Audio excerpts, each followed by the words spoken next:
Ladies and gentlemen, thank you for standing by, and welcome to the Express Inc.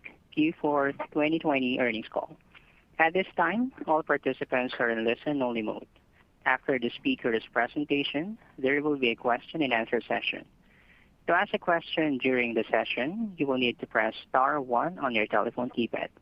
If you require further assistance, please press star 0. It is now my pleasure to turn the call over to your speaker today, Mr. Dan Aldridge, VP Investor Relations. Please go ahead. Thank you, and good morning, and welcome to our call. I'd like to open by reminding you of the company's safe harbor provisions. Any statements made during this conference call, except those containing historical facts, may be deemed to constitute forward-looking statements within the meaning of the Private Securities Litigation Reform Act of 1995. Actual future results may differ materially from those suggested in forward-looking statements due to a number of risks and uncertainties, all of which are described in the company's filings with the SEC, including today's press release. Express assumes no obligation to update any forward-looking statements or information except as required by law. Our comments today will supplement the detailed information provided in both the press release and the investor presentation available on the company's investor relations website. In addition, you can locate a reconciliation of any adjusted results discussed in our comments to amounts reported under GAAP on our website or in our earnings release. With me today are Tim Baxter, Chief Executive Officer, Perry Pericleous, Chief Financial Officer, and Matt Moellering, President and Chief Operating Officer. I will now turn the call over to Tim. Thank you, Dan, and good morning, everyone. In the fourth quarter and throughout 2020, we have successfully advanced the Expressway Forward strategy and taken decisive, appropriate actions to effectively manage our liquidity. We intensified our focus on e-commerce demand, and traffic, transactions, and conversion have all increased. We shifted gears on product, driving down high penetrations in occasion-based categories and driving up the percentage of more versatile ones, and they outpaced our overall performance. We completed the first phase of our loyalty program relaunch and added 8% more new members than last year, who we expect will generate meaningful incremental value because they generally spend at 2 times the rate of non-members. We reallocated our marketing dollars to drive greater brand awareness and saw a 54% increase in engagement across our paid social channels. We responded to significant declines in mall traffic by sharpening our focus on conversion and saw increases across all of our channels. We reduced $250 million in cost through expense reductions, capital reductions, and inventory cuts. We secured $140 million in additional financing, and we negotiated $85 million in savings through rent abatements, deferrals, and reductions. Our strategy is the right one, and we will continue to advance its 4 foundational pillars while being agile in response to the accelerated pace of consumer and marketplace change. Our fourth quarter results do not reflect where our business is headed. Store traffic continues to be materially affected by the pandemic. However, our comp sales did improve sequentially from the third quarter to the fourth quarter. Our gross margin improved significantly from the third quarter, and I expect these trends to continue in the first quarter and throughout 2021. We also saw encouraging trends in the Southeast, where coronavirus guidelines were less restrictive. Comps were on average 20 points better than in the more restrictive Northeast and California markets. Controlling the controllables was absolutely essential in 2020, and we are back on the Expressway, advancing our transformation in 2021. I expect that sales and gross margin will continue to improve throughout the year, and that we will achieve positive EBITDA in the back half of the year and positive operating cash flow for the full year. In 2020, we began transforming from a mall-based specialty retailer to a modern, relevant, and compelling multi-channel brand. And now we are well positioned for the post-pandemic world. Our product strategy was already focused on versatility and comfort. We were already bringing newness and innovation to our wear-to-work and occasion product. We were already leveraging the authenticity and input of our influencer and customer communities to bring a new dimension to our brand message. And we were already investing more to accelerate our digital business. Let me share the progress we have made in each of our channels, starting with the biggest one, which is e-commerce. All of you and all of our customers have known Express as a store in the mall. And at the top of 2020, Most people still met our brand that way, but we knew that meaningful digital advancement needed to be a part of our strategy. We will drive increases in traffic, conversion, and average order value by continuing to invest in our omni-channel capabilities. We have built a plan to grow our digital channel to deliver $1 billion in demand in 2024.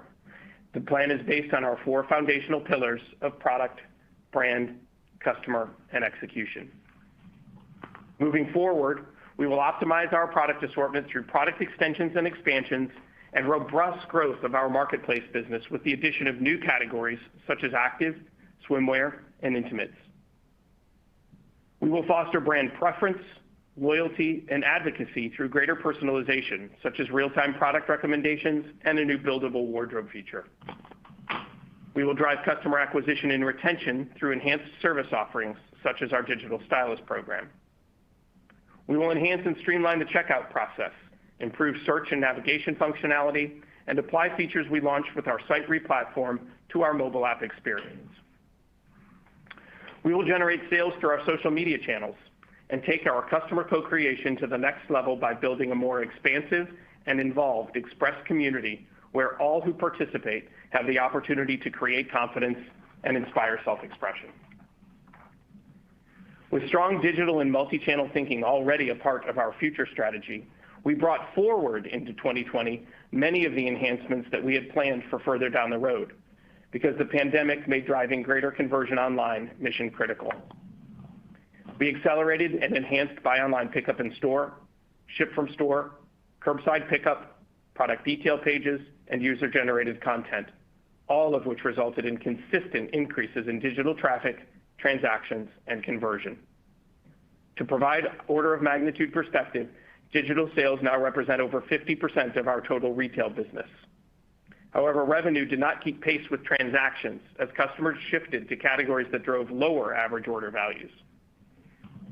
Influencer-driven traffic to our digital properties is up 3%, and demand is driven through our website is up 34%. Engagement across our paid social channels is up 54%, with a 130% increase in traffic and a 150% increase in demand. We leverage learning from our digital startup, Up West, and the day-to-day knowledge from patterns emerging on Express.com. Customer feedback and sales results continue to inform our thought process and certainly validate the importance of a fulsome, multi-channel approach to effectively reach customers when, where, and how they want to shop. Although Up West is not yet material to our overall results, the brand has resonated and the business has performed ahead of our expectations. In fact, Up West has outperformed a number of other digitally native brands on a first-year revenue basis, including brands that have gone on to have extremely high valuations. Up West launched at the end of 2019 as a direct consumer brand with product and purpose focused on comfort, and managed as a completely separate entity from Express, led by fully dedicated design, merchandising, and marketing teams. UpWest.com experienced strong traffic and increases in conversion throughout the first year. Its customer database and social media following are growing nicely, as is the customer's response to the brand's sustainability message. We have seen good success with Up West pop-ups, as well as the offering within multi-brand retailer Neighborhood Goods in Manhattan and Austin. We plan to open additional pop-ups in 2021, which will continue building brand awareness and driving customer acquisition. Up West is a catalyst for growth that I expect will deliver long-term shareholder value for Express. Turning to our second channel, our retail stores. The strength in our online business was not enough to offset the declines in our physical stores, which of course continued to be impacted by significantly reduced mall traffic. As I said, this channel is still where most people meet our brand, and in fact, the majority of our customer acquisition still comes through this channel. So physical stores will continue to be an important part of the Expressway Forward strategy. And having already announced our fleet rationalization plan to close 100 stores, our focus has now shifted to fleet optimization. Fleet rationalization is about the number of stores. fleet optimization is about the store location, size, concept, format, and most importantly, the role physical stores will play in customers' post-pandemic lives. Our mall-based stores can be more productive, and we must also expand beyond the mall. We introduced a reduced square footage concept at the King of Prussia Mall, decreasing the amount of space by 45%, and the results are outstanding, with productivity double that of the balance of our fleet.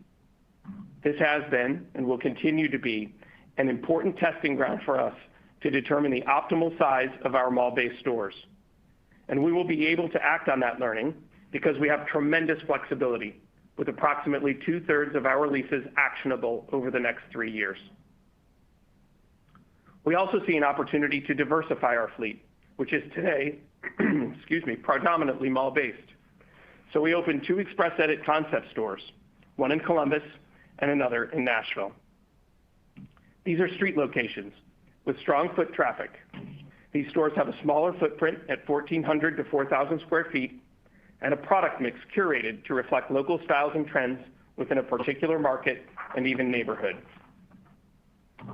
We have already seen a higher penetration of new and reactivated customers, with 45% new customers in the Nashville location and over 20% reactivated customers in both stores.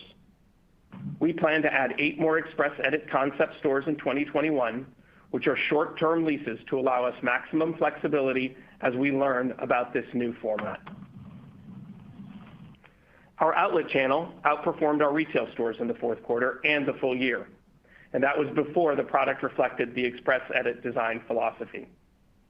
Because our outlet customer is just as focused on fashion as our retail customer, we have begun to apply this approach to this assortment and are bringing styles from retail to outlet much more quickly, which is already generating strong response. E-commerce, optimized retail, outlet. A solid, sustainable retail strategy must be holistic and therefore must include a value component. So as we continue to move away from deep, site-wide and store-wide promotions, because it is the right thing to do for our brand, we will ensure that our outlet assortments are fully reflective of the Express Edit approach to put our best foot forward in this important value channel. Across each of our 4 foundational pillars, product, brand, customer, and execution, we have made significant progress. Let me take you through what we've done, the results we've achieved to date, and what is still to come across each one. I'll start with product. Versatility adds value is one of the core ideas within the Express Edit design philosophy. We have been known primarily for wear-to-work and occasion-based categories, where we have held strong market share positions. Today, we are seeing tremendous strength in our most versatile product categories, especially what is quickly becoming our new core, which is denim bottoms and Express Essential tops. In denim, we saw continued strength in our newest fabric platforms. Luxe Comfort Knit and Temp Control Hyperstretch rolled out in the third quarter. Super Soft and 4-Way Hyperstretch launched in the fourth quarter, and these drove 25% of our denim business. In total denim, we sold over 1.6 million units. For spring, in women's, we will launch more leg shapes, and for summer, we will have ankle-length, cropped, and an entirely new assortment of shorts. We will also have a new curvy fit that was developed through a dialogue between our designers and our customers. Optimizing denim inventory is also essential to our success, and we have identified key fits, washes, and sizes that are the core of our business and have committed to being in stock, online, and in stores. Denim was also a key driver of new customer acquisition. We signed up more than 240,000 new denim customers in the fourth quarter and have since added more than 40,000 in February. Going forward, denim will play an outsized role in expanding our customer base. Today, 1 in 4 of our customers buys denim, which is a record high for us in terms of customer penetration.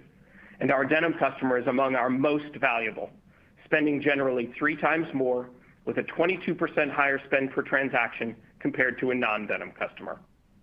As we move forward, I expect this category to significantly accelerate for both women and men. Express Essentials, our new foundational knit tops for women and men, are represented across all of our channels. These styles performed exceptionally well in the fourth quarter, selling over 500,000 units. This product is modern, relevant, and versatile, and meets weekday and weekend wardrobe needs. Express Essentials will be our new core, but never basic, because we know that people come to Express for elevated fashion details. In women's, Express Essentials are offered across 4 fit platforms: Body Contour, which slims and shapes her silhouette, Fitted, Skimming, and Relaxed. In the fourth quarter, we sold over 400,000 units, and we launched Body Contour in February, selling over 40,000 units. In men's, Express Essentials include polos, Henleys, and tees in elevated fabrics, great colors, and with those fashion details our customer appreciates. Polos, the most versatile men's shirt, were up 6% to last year and up 61% online in the fourth quarter. Men's graphic tees were also up 6% to last year and up 120% online, driven by continued success of the X logo program we introduced last year.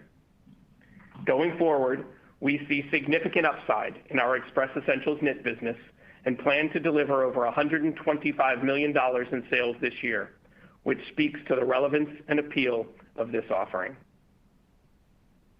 Our product strategy is working, and as we grow these programs in 2021, we will continue to dimensionalize versatility and comfort in our assortments. We are also very well positioned to meet the wardrobe needs of people returning to offices, social gatherings, and occasions of all kinds because of our strength in wear-to-work and dress apparel. We will seize every opportunity to regain market leadership in these categories where we have historical strength and develop new market leadership in denim and knits. Our second foundational pillar is brand. We introduced a new brand purpose to create confidence and inspire self-expression, and a new brand promise to edit the best of now for real-life versatility. Today, we fulfill our purpose and promise through social engagement, influencer relationships, and customer co-creation, and with a wide variety of initiatives and activations that create deeper, more meaningful connections with our most loyal and our newest Express fans. Our goal is for Express customers to see themselves as a part of a styling community, to feel connected to our brand, our physical and digital stores, our sales associates, and we will fuel those connections through a shared appreciation for the inspiration and power of fashion, and a shared belief that clothes can serve a higher purpose. This work is already in progress, and we're seeing great results, with increases in engagement and conversion across all of our channels. In fact, we just learned last week that we were named one of the Influencer Marketers of the Year by Reward Style for outstanding influencer marketing strategy, the criteria being engagement, brand sentiment, and ROI. The Express Digital Stylist program is exceeding our expectations, showing a 52% conversion for those who interact with a stylist, and we still have tremendous opportunity with this program. Restoring the relevance of the Express brand is a key priority, and as evidenced by brand tracking measures, social media engagement, and customer feedback, we've made good progress in a relatively short period of time. In 2020, we laid the foundation for this transformation, and in 2021, we will build on this momentum. We will evolve our customer experience model in our physical and digital stores, expand and enhance our styling capabilities, and offer more localized assortments and more personalized selling. Customer.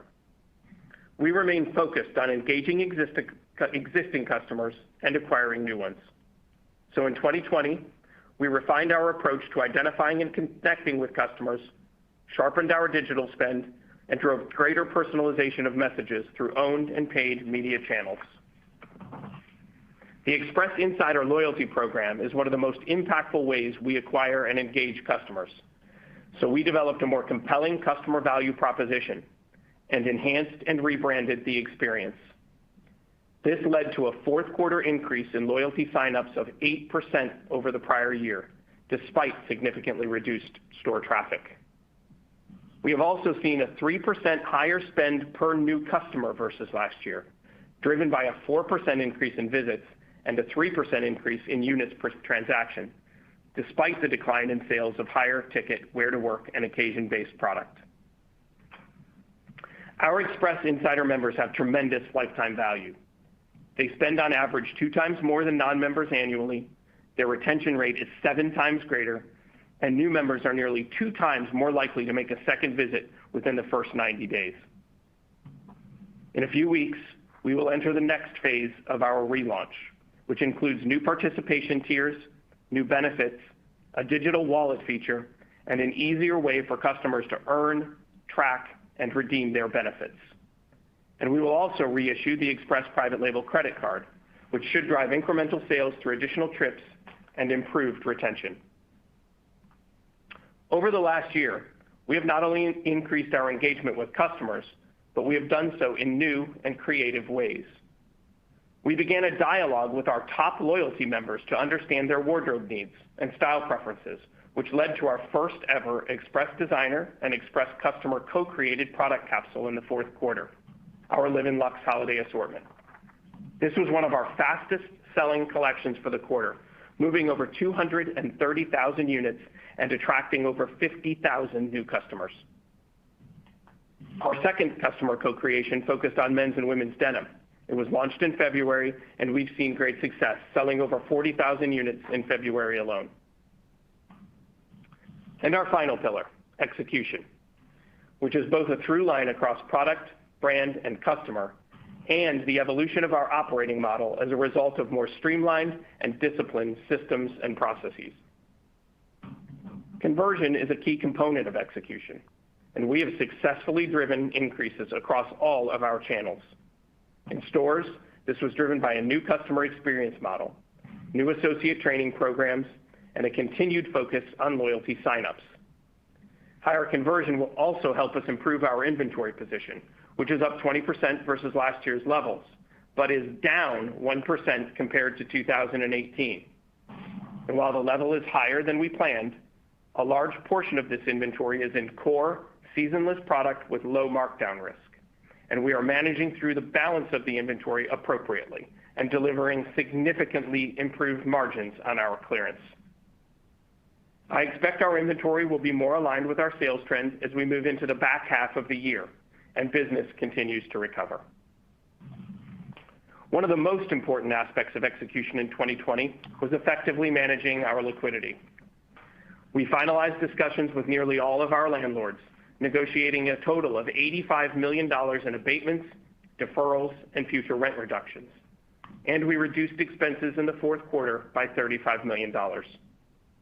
We then secured an additional $140 million in financing to support business continuity and allow us to emerge from the pandemic with the means to keep driving our strategy and accelerating our business. Product, brand, customer, and execution. Across each one of these pillars, we have focused on what we expect will drive long-term value for our company. And despite the many challenges of 2020, we have meaningfully advanced the Expressway Forward strategy. As we move through 2021, I expect revenue to improve as vaccines continue to roll out and as more people return to work in offices and resume social gatherings and occasions. I also expect that we will deliver positive EBITDA in the back half of the year and finish the year with positive operating cash flow. Perry will provide detail on our fourth quarter and full year results, give an update on our liquidity actions, and share our view for the balance of the year. Thank you, Tim. In 2020, we focused on controlling the controllables in order to build a strong foundation and maintain liquidity throughout an unusually difficult year.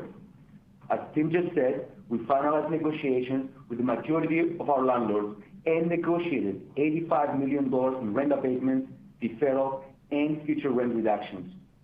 We reduced expenses by $35 million and secured $140 million in additional financing. So our foundation is stronger, and we're back on the Expressway Forward. I will now discuss our fourth quarter and full year results, provide details on our liquidity actions, and then provide a high-level outlook for 2021. My comments today will refer to the usual year-over-year comparisons, and I will also make some quarter-over-quarter comparisons where those are relevant and meaningful. Fourth quarter net sales were $430 million, a 29% decrease as compared to $607 million last year. Consolidated comparable sales were negative 27%, retail comps were negative 28%, and express factory outlet store comps were negative 27%. Our sales continued to be materially impacted by COVID-19 in the fourth quarter, as traffic remained pressured compared to last year. While our merchandise margin contracted by approximately 600 basis points versus last year, on a relative year-over-year basis, we saw sequential improvements compared to our third quarter results, and we expect merchandise margin to continue to improve into the first quarter of 2021 and begin to normalize as we move throughout the balance of the year. Buying and occupancy expenses were down $21 million on an absolute dollar basis, but deleveraged by approximately 400 basis points due to the decline in sales. The overall dollar reduction in buying and occupancy was driven by our fleet rationalization activity, rent savings, the organizational restructures we announced in January and November of 2020, and the incremental actions we took to manage liquidity, including significant rent abatements we negotiated with our landlords. The year-over-year dollar reduction in buying and occupancy was significantly greater in Q4 than Q2 and Q3, as we recognized a $7 million P&L benefit from our executed rent abatements.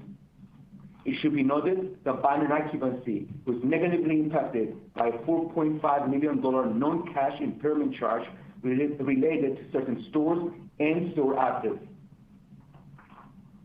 During the fourth quarter, we had a gross profit of $71 million, with a gross margin rate of 16.6%, down approximately 1,000 basis points as compared to the prior year, driven by the sales decline.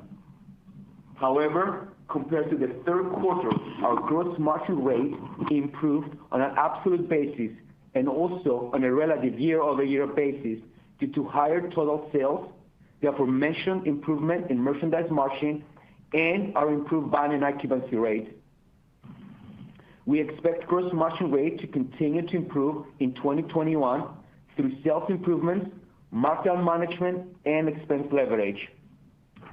SG&A expenses were $134 million, a decrease of $15 million compared to last year.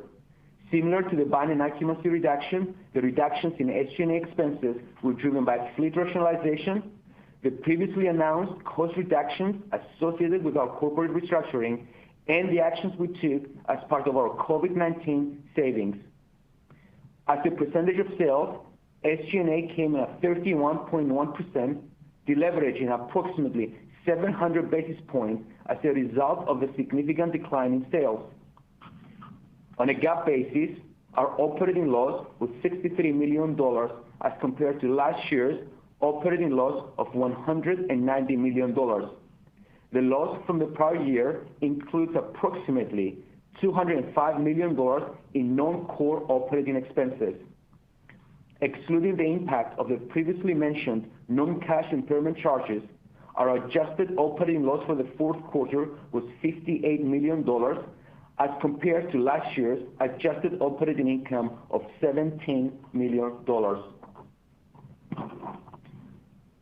Fourth quarter diluted loss per share was 82 cents on a GAAP basis, compared to a loss of $2.21 per diluted share in the fourth quarter of 2019. On an adjusted basis, diluted loss per share was 66 cents, compared with last year's adjusted earnings of 21 cents per diluted share. Our effective tax rate for the fourth quarter was 16.9%. This reflects the valuation allowance recorded against our deferred tax assets. For the full year 2020, net sales totaled $1.2 billion, a decrease of 40% compared with the full year of 2019. Consolidated comparable sales were negative 27%, Retail comps were negative 29%, and express factory outlet store comps were negative 21%.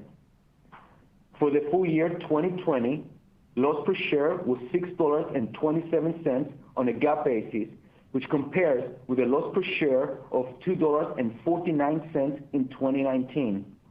Adjusted diluted loss per share was $4.86 compared to last year's adjusted diluted loss per share of 8 cents. The full year results were also impacted by the previously mentioned restructuring charge and the non-cash write-off of our intangible assets. Now let me discuss our liquidity position and review our balance sheet and cash flow. Over the past year, we have taken a number of steps to reduce costs and improve liquidity. We drew down on our existing ABL credit facility. We secured $140 million of incremental financing through a $90 million FILO term loan that was outstanding at year end, and an additional $50 million delayed draw term loan for which we have satisfied the requirements and provided notice to the lenders of our intent to borrow. We negotiated $85 million of rent abatements, deferrals, and rent reductions.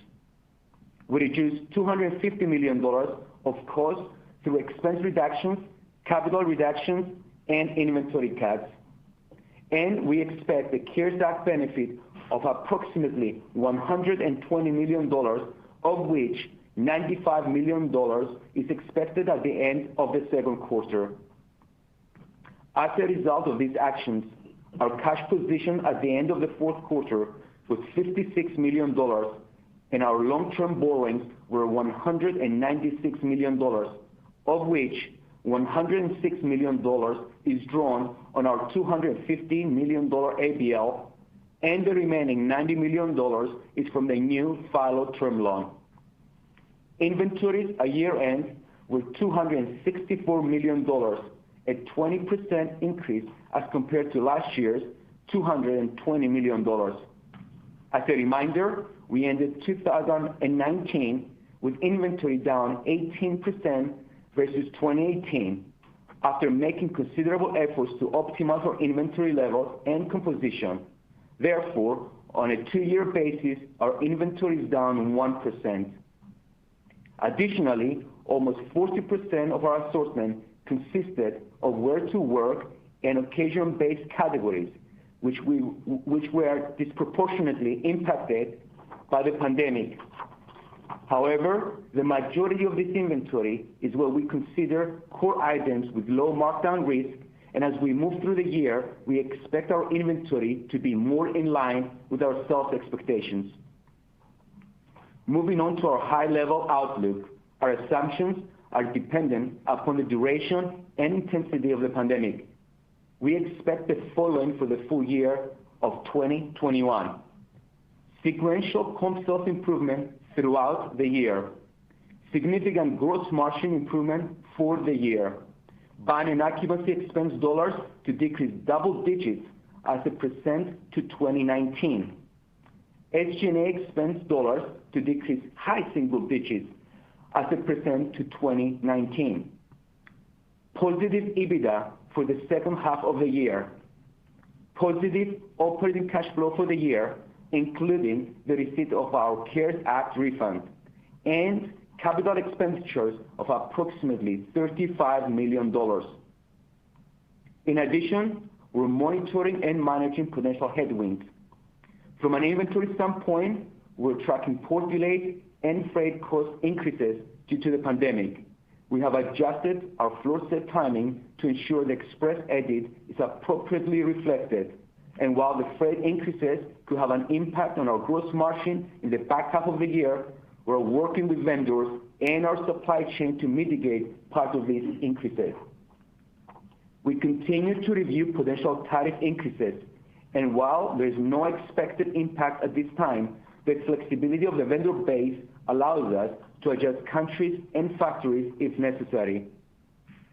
It should also be noted that our expectations for gross margin include shipping and handling rate increases and surcharges that are continuing from the fourth quarter of 2020.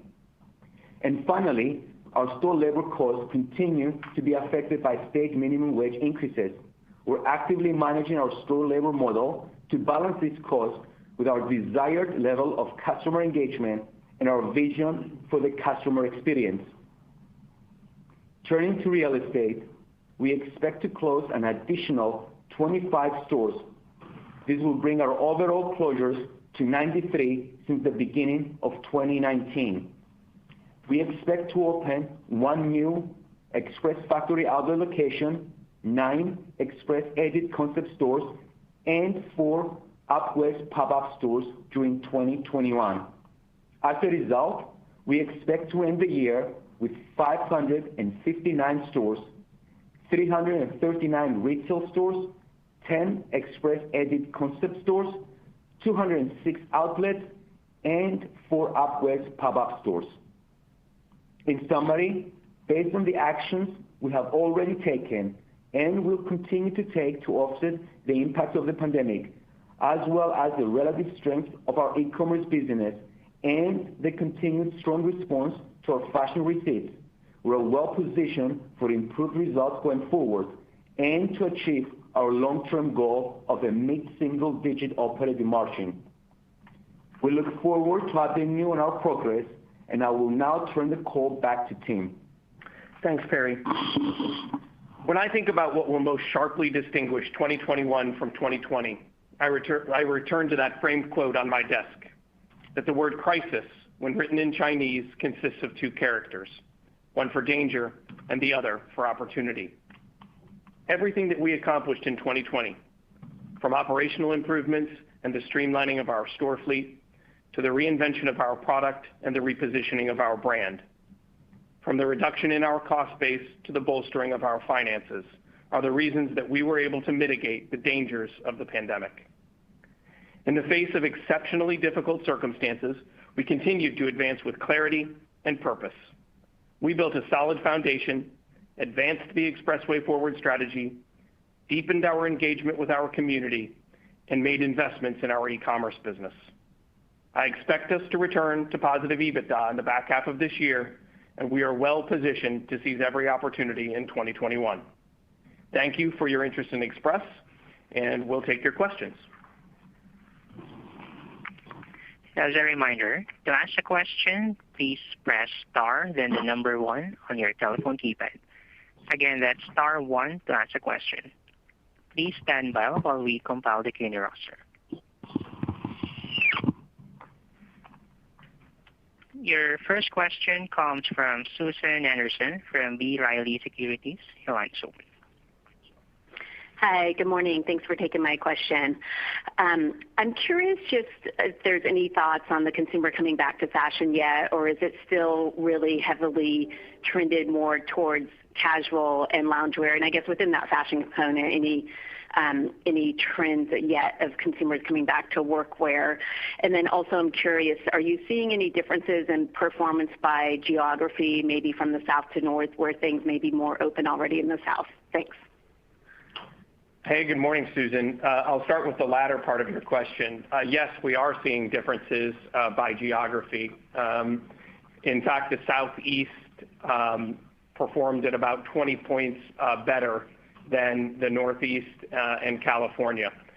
And, as there have been many announcements made over the past week or so about the loosening up of restrictions in places like Texas, we have also seen changes in our trends in those locations. So seems to be light at the end of that tunnel. And as restrictions loosen up, or in places where restrictions have been looser, we are seeing much better trends than in places where the restrictions are more restrictive, I guess would be the way to say that. The first part of your question about fashion, the answer is yes. People are buying fashion. I think that the only caveat I would put on that is that the consumer's expectation, I believe, has changed forever in terms of comfort. So while we are seeing a return to fashion and somewhat of a return to what we would have considered where-to-work categories, the most critical thing is that those categories have become more and more comfortable. So we launched men's knit suits last year, and we have continued to see incredible results in spite of the fact that that category is obviously very challenged. The fastest turning component of that category is actually fashion and comfort in our soft stretch suits.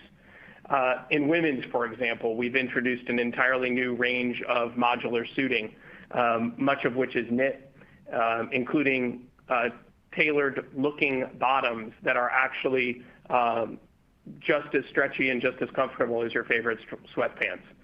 So we are beginning to see people returning to those categories, beginning to see a little bit of energy around those categories, and I expect that we'll continue to see that as people return to work in offices and perhaps more importantly, return to occasions.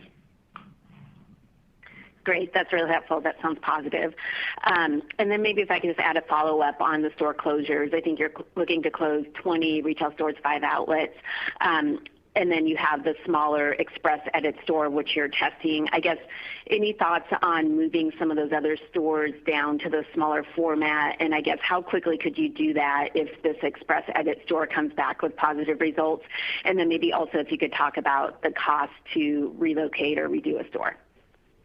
Sure. I think, fleet optimization, as I said, is our focus, and we have the opportunity to do quite a few things, and we have tremendous lease flexibility. So, as we continue to learn what consumers are going to expect from our physical locations in a post-pandemic world, we'll be able to apply those learnings to the vast majority of our fleet over the next few years.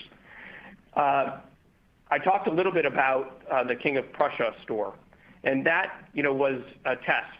We took a mall-based store, we reduced its square footage by 45%, and as I said, our productivity in that location is double the balance of our fleet. So we know that we have the opportunity to shrink much of our mall-based square footage and be significantly more productive. The Express Edit concept stores are even smaller in terms of square footage. So the two that we have now, one is 1,400 square feet and one is 4,000 square feet. And as we open the remainder of them, we expect to stay within that range. So these are, for example, the 4,000 square foot store in Nashville is half the size of the King of Prussia store that we reduced by 45%. So we definitely have an opportunity to be much more productive in our physical spaces.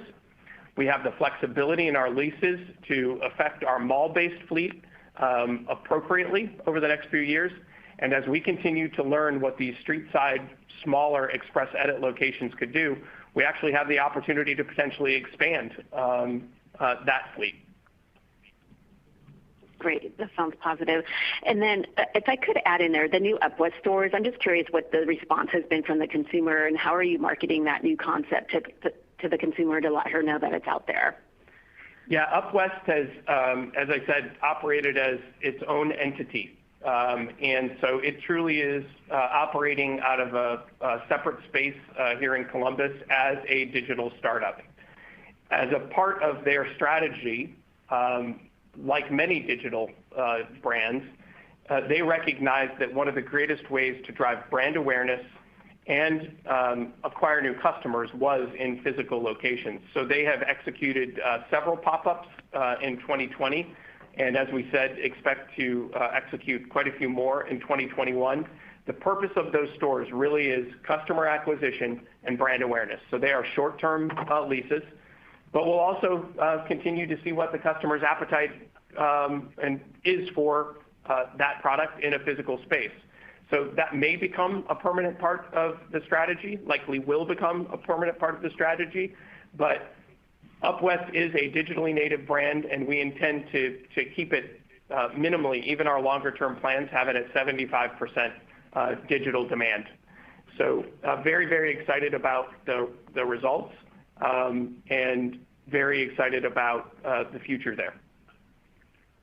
Great. Thanks so much. I'll let someone else hop on. Good luck this year. Thanks, Susan. Your next question comes from Marni Shapiro from Retail Tracker. Your line's open. Hey guys, good morning. Good morning, Marnie. So Perry, if you could just first clarify your comment. I think you said SG&A for the year, you're looking at it to be down high single digits versus 2019. Was that did you say that was a dollar basis or as a percentage sales? I think I missed that part. On a dollar basis, when you look at it compared to 2019, we expect it to be down on the high single digits. Okay, fantastic. And then just could you talk a little bit about the marketplace opportunity and what you're seeing there? You've had a growing breadth of brands there that look really fantastic and brands that I'm used to seeing in specialty stores that seem to be disappearing quickly. So could you just talk a little bit about that? And is there any thought as to bringing any of these brands into some of your bigger and best stores? Yes, Marnie. The answer is yes on the second part of that. So let me talk about Marketplace, though. We do see, as I said, Marketplace as being a key part of our $1 billion e-commerce demand plan that we'll share in much greater detail with you all in the second quarter. But we've had great success in Marketplace. The customer has responded extraordinarily well particularly to product outside of our apparel and accessories categories, but also to product within those categories where we are, augmenting our existing assortments. So across the board, it's really been very exciting to see how the customer has responded to our edit within the Marketplace. I also believe that there is an opportunity for us to bring some of those brands, some of the most successful brands, into our larger physical stores. As I said, we have the opportunity to make the stores more productive by shrinking the square footage, but in the meantime, we can also make the stores much more productive by bringing new concepts and new product categories in. So yes, more to come on the Marketplace strategy, a very exciting part of the e-commerce strategy, but also potentially a powerful part of our physical strategy. That's great. And can I ask one more follow-up? I'm curious, I know your inventory is up and you hold a lot of that in the core and basic stuff, so this question might sound strange, but do you think you have enough inventory or do you feel you have enough inventory to drive the sales on the fashion side? I'm watching your customers come into the stores and they are blind to basics right now. And they're going right for every top of the shoulder detail. So I'm curious what your balance looks like and how you feel about that for spring. I feel good about that going forward. I don't feel good about it right now. Perry mentioned that we have experienced some delays in shipments.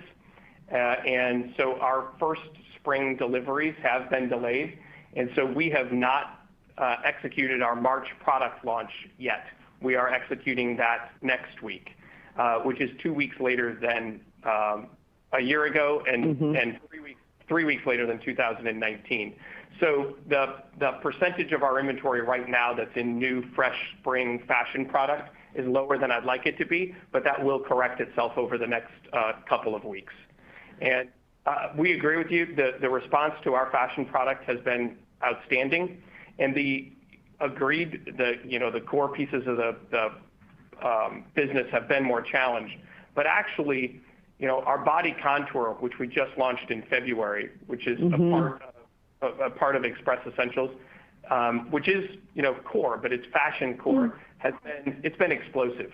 I mean, it's been really, really good. So I'm excited about our ability to continue to drive fashion and also develop these new core businesses that appeal to the fashion consumer.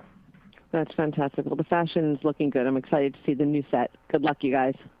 Thanks, Marnie. Your next question comes from Roxanne Meyer from MKM Partners. Your line's open. Great. Good morning. A couple of questions for you. First, knowing on the inventory, knowing that you've got a focus on increasing denim fits and styles and also in your new knit assortment where you've got 4 different fits, it sounds like you're going to need to significantly increase SKU count and breadth. So how are you thinking about that in the context of market risk overall for these categories, or are these categories in a way part of what you would consider having a longer shelf life and therefore aren't exposed to risk? They definitely have a longer shelf life, so much less exposure to risk. And as I said, it's important. It's actually critical for us to develop these new core categories. We have, as you all know, been historically very, very well known for occasion and wear to work. And I think the past year, we talked about dimensionalizing our assortment outside of those categories pre-pandemic, and obviously the pandemic has accelerated the need, and also demonstrated just how important it is to have a broader assortment that services all of a customer's needs. So I feel really good, actually, about the way we are building the assortment. And we have been over-skewed in many categories in the past. So in total, you'll actually see a lower SKU count than previously. It's just going to be much more focused and therefore should be a much more powerful assortment. Okay, great. And then moving on to your comments about moving more quickly from, to have an assortment move from retail to outlet. I was wondering if you could expand on that a bit and just overall, I guess, remind us how much of the outlet product is made for outlet versus, coming from retail, and are you just talking about kind of adapting the styles from retail to outlet, or actually transferring some of that product, and just how you think about the strategy in the context of the potential for increased cannibalization? Sure. So our outlet strategy previously was 100% made for outlet product. Over the past year, we have transferred some product that was intended for retail into our outlet channel and seen great success in our outlet channel with that product. As we move into 2021, we adopted a very different philosophy, and so the product was the vast majority of the product will still be made for outlet, but the product will reflect the same aesthetic as the main line. So that's a huge change from where we've been, and we're already seeing great success with that as well. We will, to the other part of your question, we previously might have taken a bestseller from spring of 2020 and put it into our outlet assortment in spring of 2021. So literally a full year later. What you'll begin to see is trends and ideas and in some cases styles appear in our full price retail channels in stores and online, and then 60 to 90 days later actually appear with a strong value proposition in our outlet channel. So the takedown from retail to outlet will go from what was historically a year to, in some cases, 60 to 90 days. Okay, great. That's helpful, and certainly can appreciate how it can make that channel that much more current and relevant. And then, as it relates to, I know it sounds like there's more details coming on your e-commerce strategy, but just wondering, when you think about that $1 billion target for e-commerce, do you see that as incremental to your total business, or does some of that assume a transition of demand in part from stores to online? And how are you factoring in, what's going on at stores? I know you talked about your store base and obviously a move to smaller stores, and I imagine it's all part of a larger strategy. Yeah, absolutely. I think, I would love to tell you that I think it's going to be all incremental, but I would stop short of saying that at this point because we simply don't know what consumers' post-pandemic behavior is going to be in physical locations. So it's mission critical because it may just be, that is how the consumer is going to choose to shop more and more in a post-pandemic world. But we are going to continue, as I said, to learn about what the consumer's expectations are in physical stores. And our hope is that we'll obviously be able to return to growth in that channel as well. So I know that's not an answer to your question, but the answer is could be incremental or it could be a shift in consumer behavior. All I know is that we can drive $1 billion in e-commerce, and we must drive $1 billion in e-commerce, and that's what we're going to do. Excellent. Well, looking forward to hearing more details, and best of luck. Thank you. Your next question comes from Jen Redding from Wedbush Securities. The line is open. Hey, great job, guys, navigating the light end of the tunnel. And just a few questions for you. One, are you guys seeing any kind of transfer to stores from digital as location restrictions loosen? And also, just if you can give any color on kind of high-level trends, like just any big changes you're seeing